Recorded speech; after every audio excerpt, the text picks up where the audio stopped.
Hell's Point, Part 7, Sundown. The rotting corpse stared up at me accusingly as I ran my fingers through my hair. This was the second dog I had seen on the highway so far. The stomach had been removed, and the teeth and eyes were gone. I had seen enough of my own handiwork to know that this was no accident. Someone had done this on purpose with the practiced, methodical skill of a person who knew their way around the blade. I shook my head in disgust. I had walked late into the night that previous evening, finally falling asleep in a ditch a few hours before sunrise. My arm was killing me, but I was pretty sure it was just a sprain and would be alright in the next few days. I put the stolen police hat back on my head, shrugged, and kept walking. I was starting to get hungry. Even after seeing the second dog, I was pretty sure I could eat just about anything. And the hot breeze was coming in through the trees in waves, bringing the heat in relentlessly. From behind me, I heard a vehicle speeding down the highway. Without looking, I ran into the ditch beside me and did my best to hide. It had only been a few hours since the accident, but at the very least someone would have already called it in, and on the off chance that they had come out looking for me in force, being found would really not have been the best idea.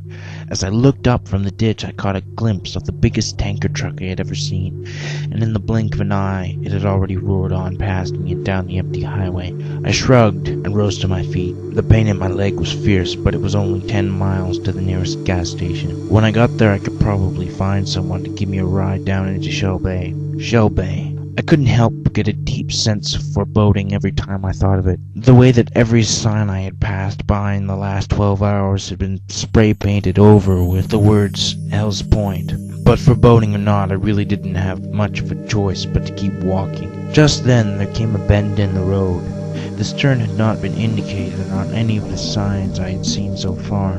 There was a small white sign at the side of the road that read Diner in large block letters. Again my mind turned to Shell Bay. What would I find there? Let's burn that bridge when we get to it, I muttered under my breath. After about 20 minutes, I came across a circular-shaped building that reminded me of a UFO. It had large windows that swept their way all around the outside. It was the color of old faded bricks, and the parking lot was empty except for a few rusty cars that didn't look like they would run. As I made my way inside, I saw that it was deserted. Half-finished meals sat on tables surrounded by empty chairs. A thick layer of dust covered the front counter. Posters of 50s pinup girls, old cars, and old dogs littered the walls. Light from the noonday sun spilled out onto the floor of the dark restaurant. Even with the sun, though, I still had trouble seeing. I limped over to one of the large windows and pulled up the blinds. From somewhere in the kitchen there came a shout and a loud crashing sound. I crouched low to the ground and drew my stolen pistol from its holster. "Hello?" I called out in the direction of the noise. "Is there anybody there?" "Go away," came the weak reply.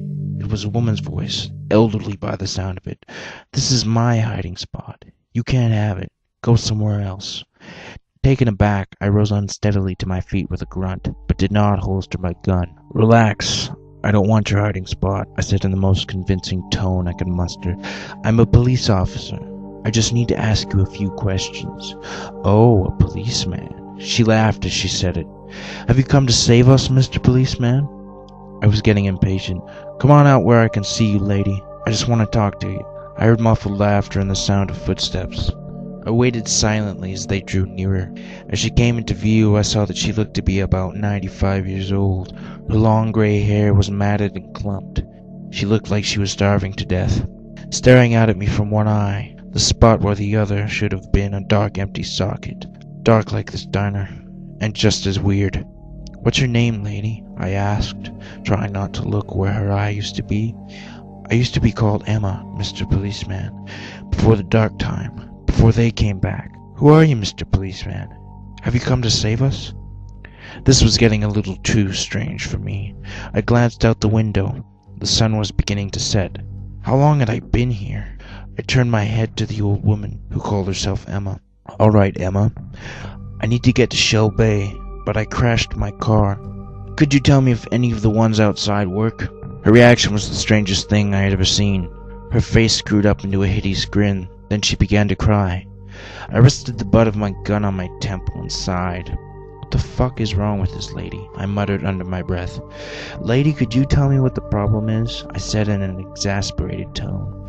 No longer smiling, she replied through choked sobs. "Don't go there, Mr. Policeman. Don't go there, Mr. Policeman.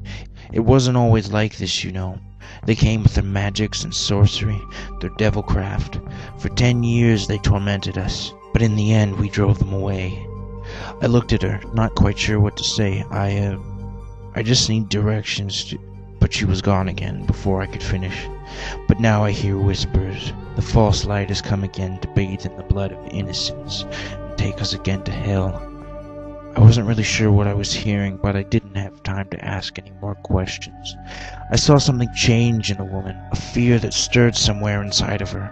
Her eye went wide, and she looked at me and screamed, "You're one of them, aren't you, Mr. Policeman? You've led them here, haven't you? Get out! Get out! Bastard!" She pulled what looked like a knife from somewhere behind her and turned to run at me, screaming as she came. I had no choice. Stretching out my good arm, I took aim and fired. The old woman crumpled in front of me as the bullet found its mark and thudded through flesh and bone straight into her chest, the echo of the shot still ringing in my ears. I watched her with a sick fascination as she lay on the ground convulsing and gasping her last breath. Looking up at me as the blood pooled around her, she whispered something under her breath I couldn't quite make out. Then finally, after what seemed like forever, she became still. I stood there dumbfounded. What could have made this woman try and kill someone she didn't even know? Why was she so frightened? I took my cap off and ran my fingers through my hair again. Sighing, I replaced the cap and holstered my gun. "What a fucking day," I said aloud, laughing at the absurdity of this whole damn situation. I really hadn't planned on killing anyone today, especially not an old woman. But then, I guess not many people do. The sickly sweet smell of blood began to well up in the air as it pooled around the old woman. I would have to hide her somewhere. Looking around the diner, I found a tablecloth and laid it out on the floor beside her. Wrapping her up took a bit of work using only one arm, but I managed to roll her up and drag her into the kitchen. They had what appeared to be a walk-in freezer. Opening the door, I could smell rotting meat. Moving as quickly as possible, I swung the door wide and pushed her corpse in with my foot. The blood made it easier, and she slid in like greased turkey might go into an oven at Thanksgiving. I slammed the door shut and gagged. If I had had anything in my stomach at that point, it would have ended up on the floor. I had lost my appetite. It was time to leave.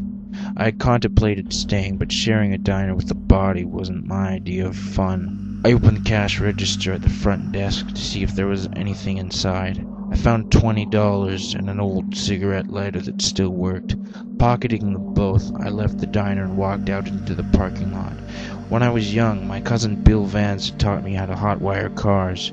Looking back, it was the worst favor he had ever done me. But who's to say I wouldn't have ended up like this anyway? It was weird to think that, in a way, everything I had ever done up to this point really started with that day in summer so long ago. Out of the 5 cars in the parking lot, I picked the one that looked like it might actually run. An old red Cadillac with racing stripes on the hood. It was rusty, but it was worth a shot. Either way, I had no intention of spending a night trapped in a diner with a dead lady. It was too creepy. I shuddered as I took my gun out and pounded it against the glass of the passenger side window, talking to myself the whole time. Fucking crazy people trying to stab me. Come on, you fucker, break. Grunting with the effort of hitting the butt of my gun against the glass, it finally shattered. Wasting no time, I unlocked the door and slid into the driver's seat. It had gotten quite dark by this point, so it was difficult to make out which wires were which. I pulled out the lighter and the flame lit up with a hiss. It had been a while, but with the lighter in my bad left hand, trying not to burn myself or move my arm too much, I was able to connect the right wires. To my surprise, the car sputtered to life all at once, the radio blaring some old jazz song I didn't recognize. "Still a king," I said, laughing quietly to myself. My satisfaction, however, was short-lived, and as I sat upright I saw what appeared to be a man in a dark cloak pointing a gun directly at me. I could see he was wearing a mask, with some sort of symbol on the forehead, but I didn't have time to look twice. Without warning, he began to fire as I ducked down, hammering the automatic gear shift into first and slamming on the gas. Bullets pelted the windshield as the car barreled towards the figure, who managed to roll out of the way at the last second. As I sped off into the night, I closed the passenger door and listened to the fading sound of gunshots being fired behind me. It was strange to think that just yesterday I had been in prison, and just like that, I was out stealing cars and dodging bullets like old times. Well, not exactly, I thought to myself. The people who shot at me usually looked more like white kid drug dealers who thought they had something to prove to themselves or needed to build up their rep. Not crazy people in white masks. As I came back to the turn with the old faded sign and drove onto the highway towards the direction of Shell Bay, I couldn't shake the feeling that maybe Emma was more than just a crazy old lady. But then, she was going on about magic and devils and things like that. Magic is something you believe as a kid, not an adult. I shook my head and tried to concentrate on the road ahead.